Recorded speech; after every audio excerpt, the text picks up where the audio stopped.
Today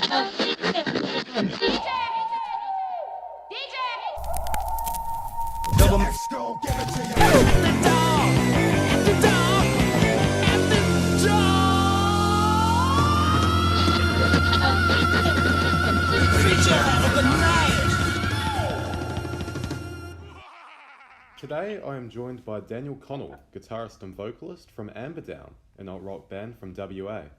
This year, Amberdown have released their debut album, The Emotionally Driven 4 Years. Daniel, it must feel great to have your first album out. Yeah, it's pretty exciting to finally get it all done. It took long enough, so we're happy with it. It's a long way from playing covers in high school, eh? Yeah, definitely. Yeah, definitely. It's to be honest, we've never been too happy playing covers. It's sort of, it's a good starting point, but yeah, it's not really something we enjoy a lot, to be honest. Well, that's interesting considering you did actually put a cover into the album. Was that just a bit of nostalgia in there? Basically, that was sort of the first cover we really started playing at gigs, because we thought, well, it is helpful to play a cover when you sort of do your set, because people sort of hear something they know and they get a bit happier to hear it, you know. Of course. Most of the people we play to usually, some of the people have heard us before, but a lot of the people just, may not have heard you, and it's good to sort of put a lever in there so that people can understand where you're coming from and they can hear you play something that's that they know. And so we thought, okay, well, it seemed to go well live. Let's just put it on the album. Oh yeah. And that's how it got on there. What else did you play live in terms of covers? We've just started sort of throwing in a cover every gig. We're doing like Silverchair stuff, a bit of that, Pacifier, sort of like late 90s, early 2000s kind of songs we've been throwing in every now and then. That's sort of our vibe, our theme anyway. But. Sweet. Well, I know that 4 years came from a very personal place for you. In an interview with Amplify.com, it was described by the band as a representation of anger and aggression bottled up after, obviously a very hard time in your lives. How effective is music for you personally as a therapeutic outlet? Oh, it's pretty much my only therapeutic outlet, to be honest. I tend to write music when when I'm upset or angry rather than sort of happy. And you might hear an upbeat song here and there from people, and they can write in that fashion. That's totally fair. But I struggle to sort of write. If I'm feeling happy, it sort of comes from a darker place, I guess. As cliche as that sounds, but this whole album really, just stemmed from a lot of problems in my life that have sort of occurred over the last 4 years, and that's probably why it's so aggressive compared to a lot of our older stuff. A lot of our older stuff was sort of, written when we didn't really have any issues in our life. It was sort of that young, ignorant time in our life, and as you get a bit older, into the late 20s kind of thing, your early 30s, sort of, you start to see the world for what it is, I guess, and then you get a bit cynical and start to write in more anger and sadness, I guess. So that's sort of what happened in this album. Most of the album is based on a relationship I was in that was really, really, really rough. So a lot of the songs on there you'll find in reference to that.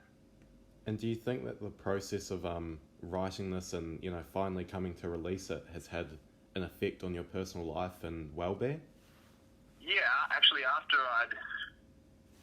we'd released it, it was as if those problems that were there kind of dissolved a bit. Working through the process. We've started to write again, so we're going to be doing another album early next year. And it has been tricky to sort of find those emotions to write in the new songs. So I'm glad I had sort of some down moments so I could write that album. I'm happy how it turned out. Well, that's good though that you're already working on your next album, and it's not going to, be as tedious of a process, I suppose, if you're already in that motion. Yeah. Well, so far the songs are turning out good. They're not so angry, the new songs, but they still have moments, I guess. And that's probably because we've sort of gotten over all that crap that we went through. So for me, it has been a little harder to write new material without that sort of angsty anger, but it's coming along. Hopefully, it'll be just as good. I think it'll be just as good as the last, but see how it turns out.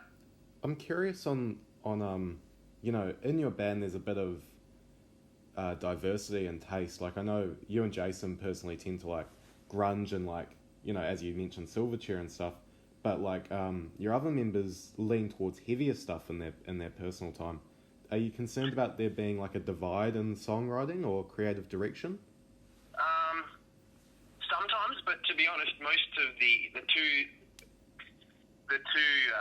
genres seem to melt quite well together when we do songwriting, especially in the newer stuff that obviously no one's even heard of. But I mean, you can still sort of hear it and taste it in 4 years. You can hear sort of moments of that angsty, grungy sort of tone mixed with like touches of almost prog rock. You know what I mean? Like, yeah, it's touching on kind of variances of all genres. I don't like to sort of just be pigeonholed in that fashion. Like, we're a grunge band, or we're a rock band, or we're this, or we're that. I like to just sort of meld all the genres I like together. But yeah, you're right. I'm sort of more the grungy sort of guy, and the other guys are more into metal. So we've been trying to just put everything we can into the songs without it sounding too stupid. Well, as long as there's no chance of your rhythm section going full rogue. Yeah. So yeah, we try to melt every genre into our songs, and so far I think it works well. Because a lot of bands are easy to pick out as to what genre they are, but I like to sort of keep a question mark on us. Yeah, that's good. It's good that you do your own thing. Speaking of which, I'm interested about those flaming guitars used in the Lifeless video. Did you make those yourself? Oh yeah. So our bass player Jeremy is a plumber, so he built a gas video as well. He built all the gas lines and stuff behind the guitars. It did look very good. Yeah, he's a pyro guy. He loves it. He loves anything he can do with involving fire. He's going to do it. So it's a cool difference in the band. I kind of like it. It's good fun. You still got them lying around? Yes, he's got a couple lying around still. Can't really use them in the studio though, can you? No, he tries to bring it to gigs, but every venue so far has said no. I'm not surprised. Yeah. That's good. So in like longer terms, you were talking about your new album and everything, but I know you're kind of searching in a direction for mainstream recognition. Do you think the band as a whole is ready to kind of write a chart topper or anything of that level? Oh, geez. Good question. To be honest, we don't really. I don't normally think about. I used to think about it a lot when I was writing songs. I used to think, okay, what could possibly get on radio? What would be radio friendly in the Australian American market? Which is what we did for our first EP, which you'll notice on that from about 5 years ago. That has a lot of variances in genres as well, and that variance is from almost pop punk to metal. So it was an odd EP, but we had all those variances, and the singles that came after were similar. But on this 4 years album, we didn't focus on mainstream or what people would find marketable. We basically I just wrote anything I could that was an outlet for my aggression at the time, and I knew at the time it was not going to be radio friendly. Right. As from now forward, I may sort of rethink moments in the new songs where maybe I will sort of put more hooks in here and there just for memory type, something memorable. But I don't think we'll be writing for mainstream radio. I don't think we're going to bother sort of trying to appeal. I mean, it's just you never know what people want at what time, so it's just impossible to sort of write to that. So we're just going to continue writing what we like. I don't know. I reckon you could use Bring Back Hot Rods as an ad for KFC. Yeah. You could try getting in touch with them. We actually had that's actually a little live recording while we were tracking drums that we did, because the drummer's girlfriend at the time was bringing us KFC, and we were getting frustrated because it was taking so long, and that song just randomly came out as we were tracking drums, and we thought it was funny, so we threw it on at the end as a sort of secret track. I like it more than I actually like KFC. Yeah, but yeah, we were hoping to get some sponsors from KFC. Nothing so far, but we'll keep waiting. I'll see who I know. Yeah. Well, you may not get Triple M to play you, but here on Double X After Dark, we've got a couple of tracks from you coming up. And yeah, thanks for joining me tonight. Beautiful. No, thank you. Awesome. Lifeless, enjoying a blanket.